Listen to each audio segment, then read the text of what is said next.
আসসালামু আলাইকুম রহমতুল্লাহ বরকাতুহ। আমার প্রাণপ্রিয় কলিজার ভাই বন্ধুগণ, সকলেই কেমন আছেন? শুভ সকাল, শুভ দিন, শুভবেলা। সকলে ভালো থাকুন, সুস্থ থাকুন সেই কামনা করছি। সকালবেলা আপনাদের মাঝে সশরীরে হাজির হয়ে গেলাম। আজ পবিত্র শুক্রবার, জুম্মা মুবারক।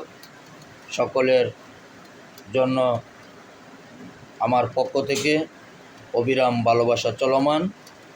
সকলে ভালো থাকবেন, সুস্থ থাকবেন সেই কামনা করছি। সকলেই সকলের পাশে থেকে সহযোগিতা করবেন ইনশাআল্লাহ।